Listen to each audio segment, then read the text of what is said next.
And the streaming, although that's what people are watching, I've heard that it's just simply not as profitable as the old cable model, and that has caused, like, we're several rounds of talent cuts in at ESPN, and that a lot of those prior rounds of dropping a lot of talented broadcasters, veteran broadcasters, was connected to the the business model, the profitability not sustaining itself in the new world. That's a great point. And so I don't know if, like, these represent, now when you say they don't buy Red Zone but they buy the term, like, that probably sounds like that you're not paying what you would have paid for the actual product. So you're trying to go to recreate your own. Recreate and regenerate some buzz. And again, wrestling, you're like, okay, we haven't been in the wrestling business for ever, as far as I know, and maybe they were a long time ago.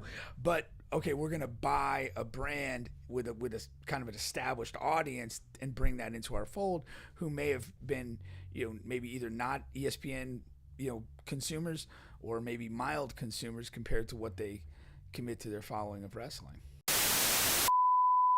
While we're on ESPN, they've been making moves, okay? And, after they let go Shannon Sharp and some other things there, they bought over the WWE. Freed up some cap space. They freed up some cap space. Freed up some cap space, got WWE, and they have WWE and the NFL? The NFL Network. Oh, yeah, they're bringing up, what is the Red Zone thing? Yeah, now, with the Red Zone thing, a lot of fans got that confused. So what ESPN did was they bought the term Red Zone. So they own the term Red Zone. They can do whatever they want with it. Now, the initial plans is to sort of roll that out into other sports and then put that on their platform. The problem is a lot of people don't believe that works with a lot of other sports. Like baseball. I've heard a lot of baseball fans say that's not going to work. They tried it before. Hockey, basketball. Basketball, maybe. Because the idea of Red Zone is to show scoring plays and then late games between, whatever. You can only do, like, basketball, you can only really do late game. Like late game. Yeah. Because the thing with football, that just the very methodical nature of it, play ends, everybody walks back, huddles, realigns. There's this, for lack of a better term, kind of inherent tension of a time to kind of sit. Okay, what's next? Now it's 3rd and 7, and what are we going to do? Basketball moves too quickly for that. Except maybe if you're in, like, the final minute of a very close game and you've got some timeouts and things like that, you could kind of cut to that sort of situation. So I agree. There's probably a lot of challenges to make that work with other sports. Exactly. But bringing over the NFL Network is going to be good.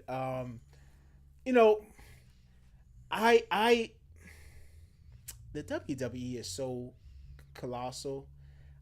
It's one of the biggest mysteries in life that I just haven't. I don't know why people like the WWE. Yeah, I don't know. Well, somebody that we know was calling, like, Hulk Hogan the top 2 wrestler of all time. I'm like, how do you rank fake athletes? Like, that's like, what are we doing it on? I have no idea. Like it's 1,000% scripted. Right. They choose who win. They choose who lose. They choose what the movements. Everything is. And that's what, like, so that's what I'm saying. So there's no wrestler is, like, digging deep and getting a win when maybe they shouldn't. Like, it's just, it just doesn't happen. I guess you could say, like, as far as entertainment, who's the best entertainer? It's like you're ranking R&B singers or rappers. It's just entertainment. That's all it is. Yeah. But there's no, I mean, the problem is it's complete opinion. There's nothing to it. You can't say, like, this guy has won 3 titles or this guy's won 7 Super Bowls or any of that when you're talking about it, because they haven't really won anything. They just followed a script. So I feel a little uneasy about it being on the largest sports network in the universe. Have you heard a lot of stuff about just the bad business of ESPN?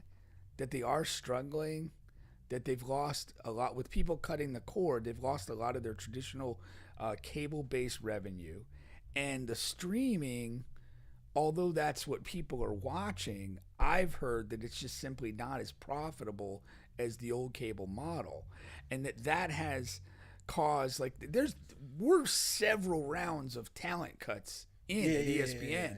And that a lot of those prior rounds of dropping a lot of talented broadcasters, veteran broadcasters, was connected to the business model, the profitability not sustaining itself in the new world. That's a great point. And so I don't know if like these represent.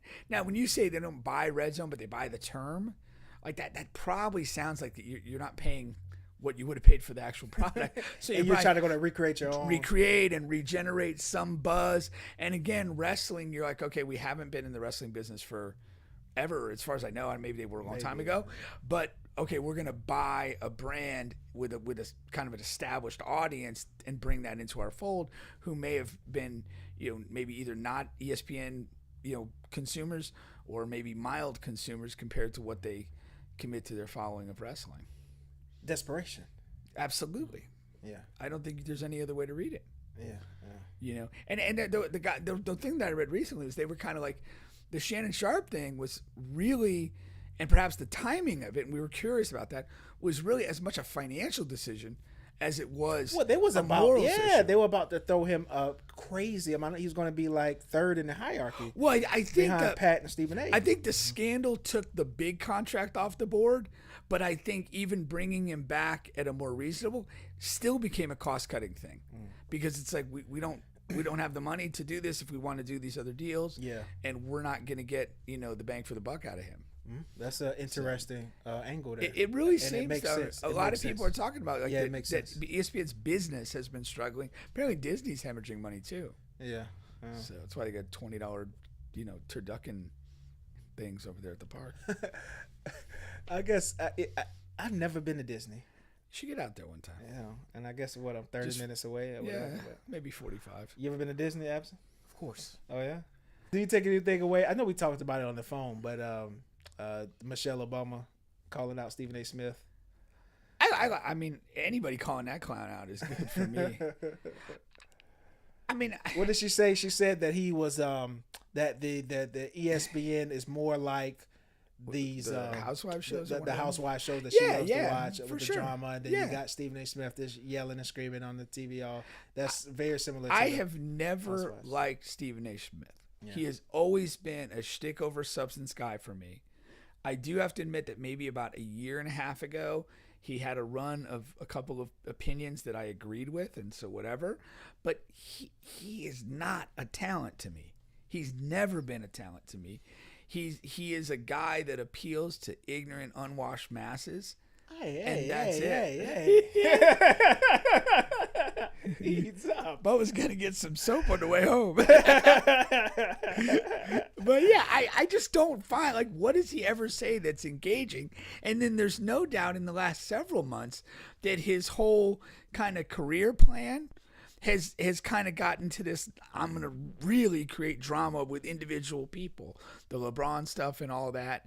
It's almost like we said with like that trying to stay viral. It's like once you get on that pathway, you're kind of just bound to follow it all the way to hell. You kind of have to. And that's where he's at. You have to make a decision. For her to call him out on it, I mean, that's like Wemby calling out Karl Malone. Yeah. Now, he did respond to it, and he was like... Of course he did.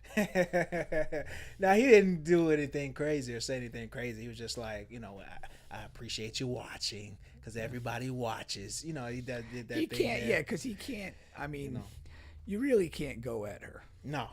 I mean, she's, it's a lose-lose. That's a she's not, I mean,